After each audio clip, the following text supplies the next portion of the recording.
अस्सलाम everyone, welcome back to food point. Video start करने से पहले जल्दी से जाओ और मेरे चैनल को सब्सक्राइब करो। तो कैसी है मेरी यूट्यूब फैमिली? उम्मीद करती हूँ कि सब खैरियत से होगी और आराम कर रहे होगे अपने घरों में।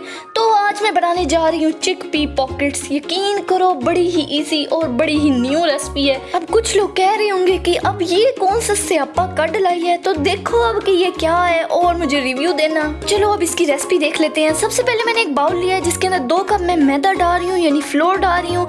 तो इसके बाद मैं डाल रही हूँ नमक तो हस्बे ज़ायका होगा हमारी डो के मुताबिक। इसके बाद 1 टेबलस्पून शुगर डाल रही हूँ यानी चीनी। 1 टेबलस्पून मैं इसमें यीस्ट डाल रही हूँ। यीस्ट अगर एक्सपायर हुई तो डो हमारी राइज नहीं होगी, तो यीस्ट एक्सपायर नहीं होनी चाहिए। 1/2 कप मैं बॉयल वाटर डाल रही हूँ, नीम गर्म पानी। तो आप लोग भी नीम गर्म पानी से इसे गूंद लें बड़े ही हौसले से। सारा नहीं पलट देना, एकदम से पलट दिया तो बस हमारी डो खराब हो जाएगी, पतली बन जाएगी। तो अब इसे अच्छी तरह मिक्स कर लो, क्योंकि हमने पतली नहीं बनानी है। तो अच्छी तरह मिक्सी कर लो, गूंद लो इसे। 1 टेबलस्पून मैं इसके अंदर ऑयल डाल रही हूँ ताकि ये हमारे हाथ के साथ ना चिपके। तो अब इसे अच्छी तरह गूंद लेना है, बिल्कुल सॉफ्ट सी हमारी डो होनी चाहिए। अब इसे राइज होने के लिए आधे घंटे के लिए रख देना है। तब तक हम इसका मिक्सचर बना लेते हैं। 1 बाउल मैंने चॉप्ड बॉइल्ड पोटैटो लिए हैं, यानी उबले हुए आलू 1 बाउल मैंने लिए हैं। तो आप लोगों ने भी यही रेशो रखनी है। इसके बाद मैं 1 बाउल बॉइल्ड चने डाल रही हूँ, आप लोगों ने भी यही रेशो रखनी है। इससे ज़्यादा खाना चाहते हो तो और डाल लेना, it's all depend on you. तो चलो अब जल्दी से इसका सॉस बना लेते हैं। 2 टेबलस्पून केचप में मैं 2 टेबलस्पून मायोनीज डाल रही हूँ और अब इसे अच्छी तरह हिला लो ताकि ये अच्छी तरह मिक्स हो जाए। और हमारा सॉस रेडी हो चुका है। ये जो मैंने सॉस बनाया था तो ये मैं हाफ जो है वो इसके अंदर डाल रही हूँ और हाफ बचा लूंगी क्योंकि हमने डो पे भी लगाना है। तो आप लोगों ने भी बिल्कुल यही करना है। इसके बाद इसके अंदर हमने नमक डाल देना है। नमक तो हस्बे ज़ायका डालेंगे हम इस मिक्सचर के मुताबिक, तो आप लोग भी हस्बे ज़ायका ही डालिएगा अपने रेशो के मुताबिक।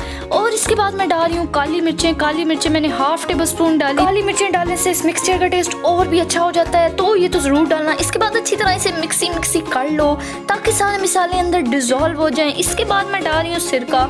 3 ड्रॉप्स मैंने डाले, आप लोगों की मर्जी है, जितने मर्जी डाल लो। खटाई जितनी पसंद है उतनी ही डालना, मगर खट्टा कम हो तो ही अच्छा होता है। इसके बाद अच्छी तरह मिक्सी कर लो और फाइनली हमारा मसाला बिल्कुल रेडी है। अब जो वंस अपॉन अ टाइम हमने डो राइज होने के लिए रखी थी आधे घंटे के लिए, वो हमारी राइज हो चुकी है। अब अंदर थोड़ी मुक्कियाँ दे लो, जान लगा लो थोड़ी सी। और इसके बाद इसका पेड़ा हम बना लेंगे। पेड़ा बना लो, मैदा भी छिड़क लेना ताकि ये चिपके ना बिल्कुल भी। और अब इसे हम लोगों ने बेल लेना है, गोल फॉर्म में ही बेलना है, तो कोई मुश्किल काम नहीं है, आप लोग बेल लोगे। और अब इसे जल्दी से बेल लो। और अब हमने जो once upon a time ketchup और मायोनीज को मिला के सॉस बनाया था वो सारा ऊपर अच्छी तरह लगा लो। और इसके बाद जो मिक्सचर हमने बनाया था वो अच्छी तरह फैला लो ऊपर, जितना मर्जी डाल लो।